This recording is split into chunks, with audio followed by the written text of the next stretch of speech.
Well, we've been talking about the Vietnam War the last few lessons, and we talked about how the United States got involved in Vietnam, and then we talked about how the United States escalated its involvement in the war. Now, as the war progressed, we had hundreds of thousands of young men that were over there fighting and dying, and of course, the hundreds of thousands of Vietnamese that were being killed during this war. Eventually, what happens, it's a very long war. It goes on for almost 11 years.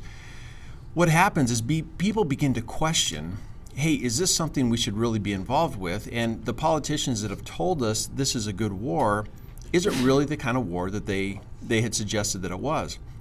What ends up growing out of this questioning was something that really from the government standpoint was a very dangerous thing. As the people began to question, they began to ask questions. And we talked about Daniel Ellsberg and the Pentagon Papers, and that really showed that, yes, several presidents had been lying to the American people about the purpose and what exactly was going on in the war. I'm going to spend this next few lessons talking about the anti-war movement. Now, this is not just a single group of people. One thing they do have in common is they want to end the war in Vietnam, but they come from different places. We're going to talk about the hippies. We're also going to talk about the civil rights leaders. We're going to talk about anti-draft, people who were upset about the draft itself. And then we're going to talk about something kind of generic called the peace movement. But all these people get together and they create something called the anti-war movement. Now, like I said, the first group of people I want to talk about are the hippies. Now, the beatniks, these were people that preceded the hippies, but the hippies were most familiar with. Now, there was a very famous phrase that they had that said, "Don't trust anyone over 30." This was a generation that really, really did not trust the older generation, and there was quite a rift or quite a space between the older generation and these younger generations. They were also known as the countercultural movement because they really were fighting the culture that had existed during this golden era of the 1950s and in the early 1960s.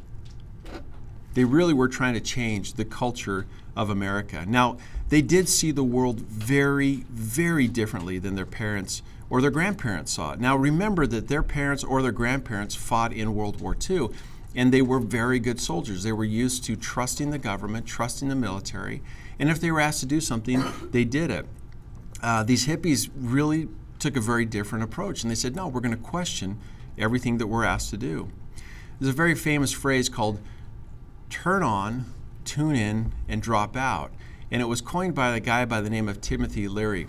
Now, Timothy Leary was a professor, a psychology professor at Harvard University, and he began doing studies using LSD because he thought LSD had some therapeutic value, that it could help people during counseling sessions. Now, keep in mind that LSD, until about 1970, LSD was legal, so these were legal drugs that were being used on a university in studies. Now, Timothy Leary fell in love so much with LSD, he began to distribute it just amongst students on Harvard campus, and Harvard got very nervous about it. They're a very conservative university, and they got nervous and he was dismissed.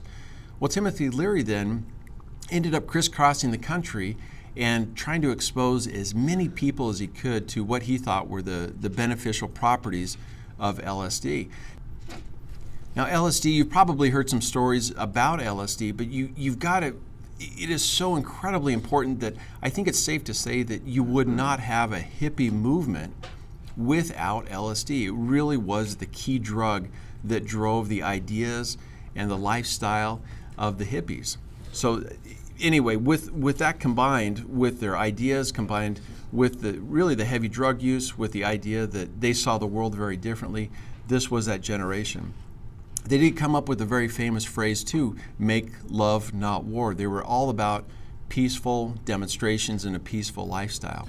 Now, they were very much criticized by their older generation. For the most part, their parents were really upset that these kids had turned hippie, and of course their grandparents were very upset, maybe even a little disgusted that these people saw the world so differently than them. But they were the first group that I want to talk about that really began to question authority and really came out strongly against the Vietnam War.